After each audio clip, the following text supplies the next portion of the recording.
صلی اللہ علیہ وسلم اعوذ باللہ من الشیطان الرجیم بسم اللہ الرحمن الرحیم. ہم ان نشستوں میں اکثر بیشتر ایک بات کا حوالہ دیتے رہے ہیں کہ علم سے زیادہ آداب اس راہ میں ضروری ہیں. اگر اس راہ کا کوئی مسافر یہ چاہتا ہے کہ وہ اپنی منزل پہ بآسانی اور جلدی پہنچے تو علم سے زیادہ جستجو اسے آداب محفل کی کرنی چاہیے. اللہ تعالیٰ کے یہاں کوئی چیز یک طرفہ نہیں ہے. پورے توازن اور انصاف کے ساتھ رب تعالیٰ نے ہر چیز کے دونوں رخ انسان کے سامنے واضح کیے ہیں اور ان معاملات پہ عمل کرنا کچھ پر فرض ہے، کچھ چیزوں پر عمل فرض ہے، کچھ چیزوں پر عمل واجب ہے، کچھ چیزوں پر عمل سنت ہے اور کچھ چیزوں پر عمل انسان کی اپنی ثوابدید پر چھوڑا کہ اگر اس پہ عمل کر لیا جائے تو بہتر، نہ کرے تو اس میں کوئی نقصان یا گناہ نہیں ہے. مثال کے طور پر ایک چیز یہ پیش کی جا سکتی ہے کہ اللہ تعالی نے ایک چیز پر بہت زور دیا کہ جب انسان کسی دوسرے کے ساتھ نیکی کرے، کوئی احسان کرے، اسے جتائے نہیں. حتیٰ کہ جتانا تو بہت دور کی بات ہے، نیکی کرنے کے بعد اس پر پچھتائے بھی نہیں. اور ایسے لوگ جو کسی کے ساتھ نیک سلوک کرنے کے بعد اسے جتاتے ہیں، اس کے لیے اللہ نے خاصے سخت الفاظ استعمال کیے اور فرمایا کہ ایسے شخص کی نیکیاں اس کے منہ پر دے ماری جاتی ہیں. یہ ایک پہلو ہے معاملے کا. اور اس کا دوسرا پہلو یہ ہے کہ جس انسان کے ساتھ کسی نے نیکی کی ہے اس پر بھی لازم ہے کہ جس شخص نے اس کے ساتھ نیکی کی ہے، نیک سلوک کیا ہے، کوئی احسان کیا ہے، تو وہ اسے لوگوں میں پھیلائے کہ فلاں شخص نے میرے ساتھ یہ نیکی کی، یہ نیک سلوک کیا یا یہ مجھ پر احسان کر دیا. تو دونوں چیزوں کا ایک بیلنس قائم کر دیا. اسی طرح اللہ نے ہر معاملے میں بیلنس رکھا ہے. جہاں فقراء کی محفل میں بیٹھنے کے کچھ آداب ہیں، اسی طرح فقر کے بھی آداب ہیں.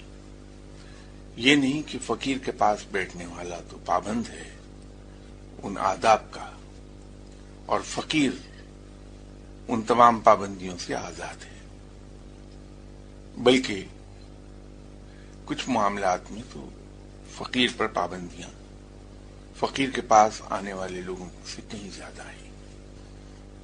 مثلا فقیر پر ایک پابندی یہ ہے کہ آنے والوں کے ساتھ وہ نہایت عزت سے پیش آئے. ہر آنے والا اپنی جگہ پر یہ سمجھے کہ اس فقیر کے نزدیک میں سب سے زیادہ ویلیویبل انسان ہوں، سب سے زیادہ امپورٹنٹ آدمی ہوں. اسی طرح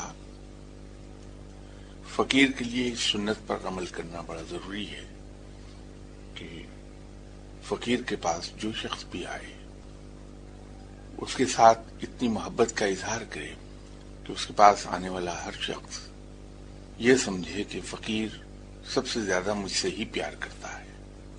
پھر فقیر ہر آنے والے کو اگر اپنے سے بلند جگہ نہیں دے سکتا تو اپنے برابر ضرور بٹھائے اسے.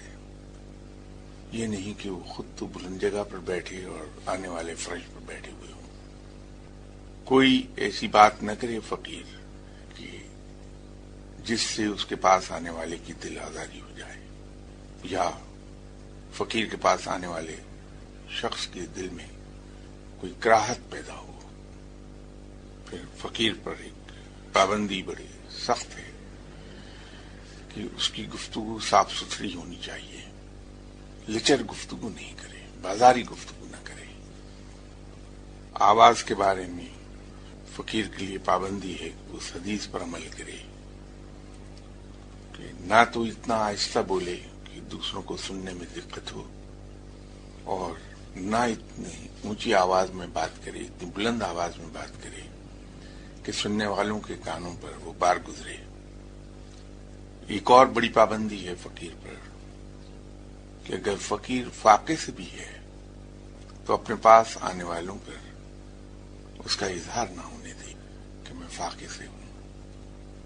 اگر فقیر ضرورتوں کے بوجھ تلے دبا ہے تو اپنے پاس آنے والوں کے پاس اپنی ان ضرورتوں کو بیان نہ کرے، اس لیے کہ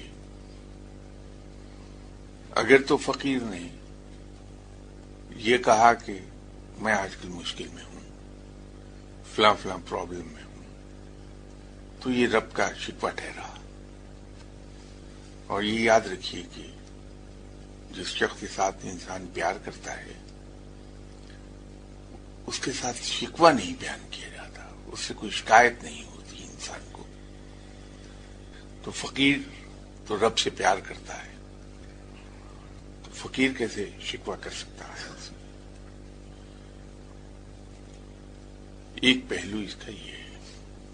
دوسرا پہلو یہ ہے کہ اس سے فقیر کا دل مردہ ہونے لگتا ہے کہ رفتہ رفتہ وہ اللہ کے بندوں کو اپنا حاجت روا سمجھنے لگتا ہے۔ فقیر کو سوال کرنے کی اجازت صرف ایک صورت میں ہے کہ جب یہ اندیشہ پیدا ہو جائے کہ اب اگر وہ سوال نہیں کرے گا تو نفس کا قاتل ٹھہرایا جائے گا۔ تصوف میں نفس کا قاتل یا قتل نفس اس چیز کو کہا جاتا ہے جو ہمارے زندہ رہنے کے لیے بیرسٹ منیمم ریکوائرمنٹس ہیں ہماری، جیسے پانی ہے۔ اگر ہم 3 دن تک پانی نہ پئیں تو اندیشہ یہ ہے کہ ڈی ہائیڈریشن شروع ہو جائے گی اور اس سے انسان کی موت واقع ہو جائے گی۔ یہ قتل نفس ہے۔ اسی طرح 1 ہفتہ اگر کھانا نہ کھایا جائے تو انسان کی زندگی خطرے میں پڑ جائے گی، یہ قتل نفس ہوگا۔ جب تک کہ قتل نفس کا اندیشہ نہ ہو، فقیر پر لازم ہے کہ وہ سوال نہ کرے، اور جب وہ سوال بھی کرے تو اس کا انداز یہ نہ ہو کہ میری فلاں ضرورت ہے، آپ مہربانی کریں میری وہ ضرورت پوری کر دیں، بلکہ اس کے سوال کرنے کا انداز یہ ہو کہ جیسے ایک قصہ بیان کر رہا ہے۔ اس سے زیادہ سوال نہیں کر پائے گا۔ فقیر پر سوال اس وقت کرنا منع ہے جب تک کہ اس کے پاس وقتی ضرورت پوری کرنے کے وسائل موجود ہوں۔ اس کو میں اس طرح واضح کر دوں کہ اگر فقیر کی ریکوائرمنٹ 100 روپیز کی ہے اور اس کی جیب میں اگر 1 روپیہ بھی موجود ہے، جب تک کہ وہ روپیہ بھی خرچ نہ کر دے وہ سوال نہیں کر سکتا، سوال کرنے کا مجاز نہیں ہے۔ جب وہ آخری روپیہ بھی خرچ ہو جائے پھر وہ سوال کر لے، لیکن صرف اسی قدر جس سے اس کی فوری ضرورت پوری ہوتی ہو، اس لیے کہ فقیر صرف آج کے لیے زندہ رہتا ہے، وہ مستقبل کے لیے زندہ نہیں ہے۔ مستقبل کی فکر اگر اس نے کی، کل کی فکر کی، تو توکل سے باہر ہو گیا۔ جیسے پرندہ کل کی فکر نہیں کرتا، پرندہ صرف اپنی آج کی فکر کرتا ہے، بلکہ آج بھی نہیں، صرف اس وقت کی فکر کرتا ہے جب وہ بھوکا ہے۔ کہ اس وقت اس کا پیٹ بھر جائے، اس کے بعد وہ اللہ پر چھوڑ دیتا ہے۔ تو توکل اگر سیکھنا ہے انسان نے تو پرندوں سے سیکھے، بہترین توکل ہے وہ، کہ صرف پرندہ اس وقت کی فکر کرتا ہے کہ اس وقت میرا پیٹ بھر جائے، اگلے وقت کی فکر نہیں ہوتی۔ تو فقیر بھی اسی طرح صرف جو فی الوقت ضرورت ہے اس کا بھی بیرسٹ منیمم حصہ پورا کرے گا۔ تو سوال صرف اتنا کر سکتا ہے، اور وہ بھی قصہ بیان کرنے کی صورت میں، جیسے کہانی سنائی جاتی ہے۔ سوال کا رنگ پھر بھی نہیں آنا چاہیے اس میں، یہ فقیر پر پابندی ہے۔ باقی پابندیاں تو ہیں کہ اس کے تمام افعال شریعت کے مطابق ہونے چاہیے، اور اس سے بھی بڑھ کر یہ کہ اسے سنت کا پوری طرح پابند ہونا چاہیے۔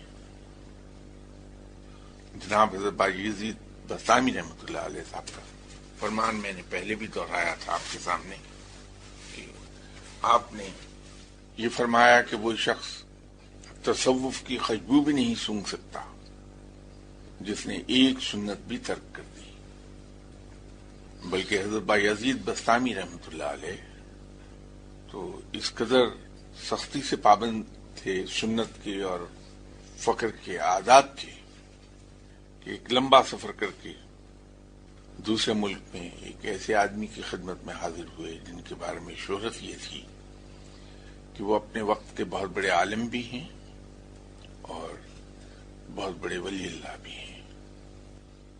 کئی مہینے کی مسافت طے کر کے اپنے ایک مرید خاص کے ساتھ ان صاحب علم کے مقام پر پہنچے تو انہوں نے دیکھا کہ وہ صاحب علم اس وقت آرام فرما رہے تھے، سو رہے تھے، اور سوتے میں ان کے پاؤں کا رخ قبلہ کی طرف ہو گیا ہوا تھا۔ تو آپ وہیں سے لوٹ آئے۔ تو جب شاگرد نے پوچھا کہ آپ اتنی لمبی مسافت طے کر کے آئے ہیں، سفر کی مصیبتیں اٹھائی ہیں آپ نے، تو آپ بغیر ملے ہی واپس کیوں جا رہے ہیں؟ تو حضرت بایزید بستامی رحمۃ اللہ علیہ نے جواب دیا کہ ایسا شخص کبھی صاحب علم ہو نہیں سکتا جو اتنا بے ادب ہو کہ اس کے پاؤں کا رخ خانہ کعبہ کی طرف ہو جائے۔ فقر میں تو یہ پابندیاں ہیں، تو یہ سب پابندیاں فقیر کے لیے ہیں، لیکن ایسے ہی کچھ آداب فقیر کی خدمت میں حاضر ہونے والوں کے لیے ہیں۔ رب تعالیٰ نے جہاں فقیر پر یہ پابندی لگائی کہ وہ دست سوال دراز نہ کرے جب تک کہ اس کو یہ اندیشہ نہ ہو جائے کہ شاید میں اب کھانے پینے کے بغیر زندہ نہ رہ سکوں، وہیں اس کے پاس آنے والوں کے لیے آداب کا تقاضا یہ ہے کہ فقیر کو سوال کرنے کی نوبت تک ہی نہ جانے دیں، اس کی ضروریات پر خود نظر رکھیں، اور اگر اس فقیر کی فیملی ہے، بیوی بچے ہیں، تو صرف فقیر کی کفالت نہ کریں بلکہ اس انداز میں اسے لک آفٹر کر لیں کہ اس کے بیوی بچے وہ بھی بخوبی پلتے چلے جائیں۔ اسی طرح جب ہم فقیر کے پاس حاضر ہوں تو ہم پر لازم ہے کہ ہم کسی طور بھی اپنے آپ کو فقیر سے برتر نہ سمجھیں۔ اگر ہم اپنے آپ کو اس سے برتر سمجھیں گے تو پھر حصول علم ہو نہیں سکتا۔ یہ یاد رکھیے، پانی ہمیشہ نشیب کی طرف بہتا ہے۔ اگر ہم ایک ویسل سے دوسرے ویسل میں پانی شفٹ کرنا چاہیں بزدیا سائفن کے، تو ہمیں ایک ویسل ذرا بلندی پہ رکھنا پڑتا ہے، دوسرے ویسل کو ذرا سا نشیب میں، تاکہ پانی نیچرل گریوٹی کے ذریعے، جو گریویٹیشنل فورس ہے، اس کے ذریعے بہنا شروع ہو جائے تو پانی نشیب کی طرف آئے گا۔ اسی طرح حصول علم کے لیے جب تک کہ ہم اپنے آپ کو دوسرے سے کمتر نہیں سمجھیں گے، اس وقت تک ہم کسی سے کچھ لے نہیں سکتے، سیکھ نہیں سکتے۔ اسی طرح فقیر کی محفل میں بیٹھ کے زیادہ زور سننے پر ہے۔ کہا یہ جاتا ہے کہ فقیر کی محفل میں اگر آدمی جائے تو زبان کو بند رکھے، صرف آنکھیں اور کان کھلی رکھے، کیونکہ حصول علم فقیر کے یہاں دو ہی طریقوں سے زیادہ ہوگا، ایک فقیر کی بات سننے سے اور دوسرے فقیر کی حرکات آبزرو کرنے سے۔ جب تک کہ ہم فقیر کو پیشنٹ ہیئرنگ نہیں دیتے اور اس کو آبزرو نہیں کرتے، حصول علم ہوگا نہیں، کیونکہ فقیر نہ تو باقاعدہ کلاس لے گا کہ بلیک بورڈ پر سمجھانا شروع کر دے فلاں چیز کا فارمولا فلاں ہے، نہ وہ میتھمیٹیکل ایکویشنز میں جائے گا، نہ وہ فارمل لیکچرز ڈیلیور کرے گا۔ وہ تو صرف اپنی مشاہدات آپ کو سناتا ہے، اپنے تجربات آپ کے سامنے بیان کرتا ہے۔ انہی مشاہدات اور تجربات سے انسان نتائج اخذ کرتا ہے کہ یہ مشاہدہ انہیں کس کے نتیجے میں ہوا ہوگا۔ اس کی ایک ایگزامپل میں کوٹ کر دوں آپ کی خدمت میں۔ جن صاحب سے میں نے حصول علم کی کوشش کی تھی، میں کر تو نہیں سکا، لیکن کوشش ایک ہاف ہارٹڈ اٹیمپٹ ضرور تھی میری کہ میں کسی طرح علم لے لوں، لیکن وہ شاید میری کھال اتنی موٹی ہے کہ علم اس کھال کے اندر پینیٹریٹ نہیں کر سکا۔ تو میرے قبلہ مرشد صاحب ایک بات پہ بہت زور دیتے تھے کہ انسان کو وقت کا پابند ہونا چاہیے، نہ صرف عبادات میں بلکہ عام زندگی میں بھی۔ خود بہت پرٹیکولر تھے، میں نے انہیں حیران کن حد تک وقت کا پابند پایا۔ تو ایک دن ایک قصہ سنانے لگے کہ مجھے ایک پڑھائی رات کو 11 بجے پڑھنا ہوتی تھی، اور ان دنوں اپنے بارے میں فرمایا کہ میں گجر خان میں رہا کرتا تھا، تو وہاں اکثر و بیشتر لوگ آ جاتے تھے میرے پاس رات کو اور بیٹھے رہتے تھے۔ فقیر اپنے پاس آنے والے لوگوں کو کبھی یہ نہیں کہہ سکتا کہ اب آپ لوگ جائیے، وہ اپنی ہر چیز ختم کر دے گا، اپنے تمام پروگرامز کینسل کرتا چلا جائے گا، کسی کو احساس دلائے بغیر کہ اس کے بیٹھنے سے اس کا نقصان کیا ہو رہا ہے فقیر کا۔ تو اب مرشد صاحب اپنے پاس آنے والوں کو یہ تو کہہ نہیں سکتے تھے کہ اب آپ جائیے، میری عبادت کا ٹائم ہو رہا ہے۔ تو فرمایا کہ میں نے اس کا ایک حل نکالا کہ ان دنوں گجر خان میں ایک ہی سنیما ہوتا تھا، تو میں اس سنیما میں رات 9 بجے سے 1 بجے تک کا جو شو ہوتا ہے، لاسٹ شو، اس کا ٹکٹ لے کے وہاں جا کے بیٹھ جاتا تھا۔ تو میں نے گھڑی پر ایک ٹائمنگ اپنی کر لی ہوئی تھی کہ جب ایک پرٹیکولر سین یہ آتا ہے اسکرین پر اس فلم کا تو اس وقت 11:15 ہوتے ہیں، تو جو ہی وہ سین اسکرین پر آتا تھا میں سنیما سے اٹھ کے باہر نکل آتا تھا۔ تو جب تک میں گھر پہنچتا تھا اور وضو کرتا تھا تو اس وقت 11 بج گئے ہوتے تھے۔ تو یوں آنے والوں سے بھی بچا رہتا تھا میں، اور وقت کی پابندی بھی ہو جاتی تھی کہ ٹھیک 11 بجے میں اپنی پڑھائی شروع کر دیتا تھا۔ اب یہ انہوں نے ایک قصہ سنایا تو مجھ جیسے لاپرواہ اور کندہ ناتراش کے لیے ایک بڑا سبق تھا کہ یہ جو مجھ سے کوتاہی ہو جاتی ہے کہ کبھی تو پڑھائی میں نے 11:01 پہ شروع کر دی، کبھی 11 بجنے میں 1 منٹ پر شروع کر دی، تو اس سے بچا کیسے جا سکتا ہے۔ تو فقیر کے یہاں علم اس طرح سے تقسیم ہوتا ہے۔ اسی طرح ہم بیٹھے دیکھا کرتے تھے کہ شاہ صاحب آنے والوں کو کس طرح سے کھانا پیش کرتے ہیں، کس طرح سے انہیں ریسیو کرتے ہیں، اور کیا ان کے ساتھ ایٹیچیوڈ ہوتا ہے وہ ہم آنکھوں سے دیکھتے تھے اور کانوں سے اس قسم کے قصے سنتے تھے. تو یہ حصول علم تھا. وہاں سوال کبھی کیا نہیں. یہ نہیں کہ میں اتنا باادب تھا اور اتنا سلجھا ہوا شخص تھا کہ میں سوال نہیں کرتا تھا. سلجھا ہوا تو آج تک بھی نہ ہو سکا. بات یہ ہے کہ جوتوں کا خوف رہتا تھا کہ سامنے سے جوتے پڑ جائیں گے. جمعہ میں مرشد صاحب کے ساتھ پڑھا کرتا تھا. ایک پرٹیکولر مسجد ہے اس میں، اور اس مسجد میں بھی مرشد صاحب کی جگہ مقرر تھی اور ان کے ساتھ لیفٹ سائڈ پر میں بیٹھتا تھا اور میری لیفٹ سائڈ پر صف میں مرشد صاحب کے خادم ہوتے تھے. تو جب جمعے کی نماز ہم پڑھتے تھے اور دعا کے لیے ہاتھ اٹھاتے تھے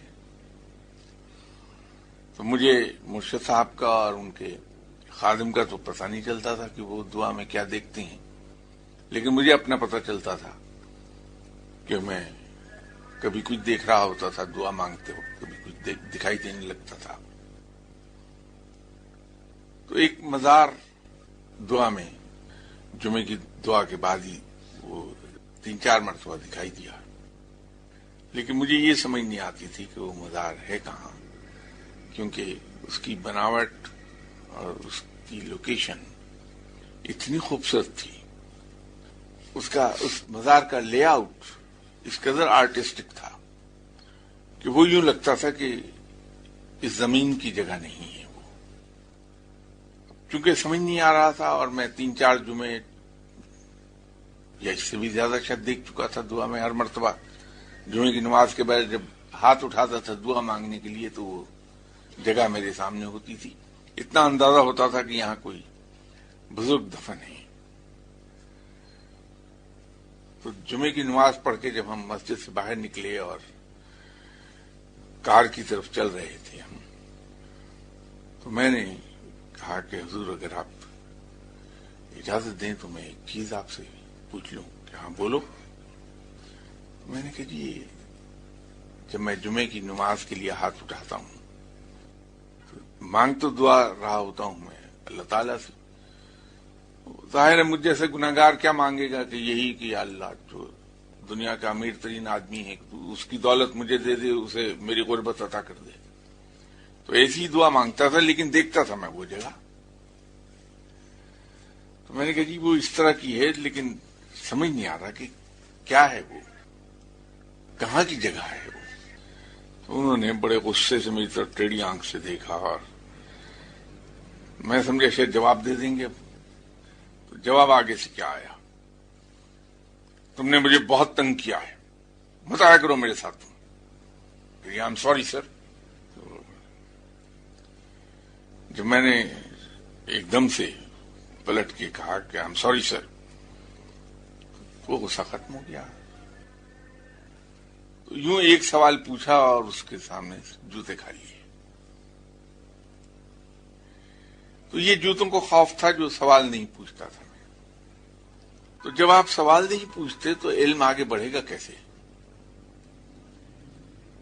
تو اس علم کے آگے بڑھنے کا ایک ہی طریقہ ہے کہ انسان فقیر کو بڑا خوشگوار سا کوئی جملہ کہہ کے سوئی چبھو دے کہ وہ بولنا شروع کر دے فقیر کسی طرح، اور جب وہ بولنا شروع کرے تو خود خاموش ہو جائے، انسان خاموشی سے سنتا رہے. اب یہ تو ہو نہیں سکتا کہ وہ کوئی فلموں پر ڈسکشن شروع کر دے گا آپ سے یا پالیٹکس پر ڈسکشن شروع کر دے گا. وہ علم ہی کی گفتگو ہوگی. اور اگر وہ فلموں کی بات بھی کرتا ہے آپ سے یا سیاست کی بات کرتا ہے تو بھی اس کے اندر علم چھپا ہے. انسان کو یہ پتہ چل جائے گا کہ فقیر کس اینگل سے دیکھتا ہے چیزوں کو، اور وہ اینگل ڈیفینیٹلی ڈفرینٹ ہوتا ہے ہم جیسے لوگوں کے دیکھنے کے اینگل سے. ہم نے مرشد صاحب کو کھانا پکاتے دیکھا، روز ہمارے سامنے پکتا تھا. تو ایک چیز تو یہ سیکھی کہ 5.5 feet into 3.5 feet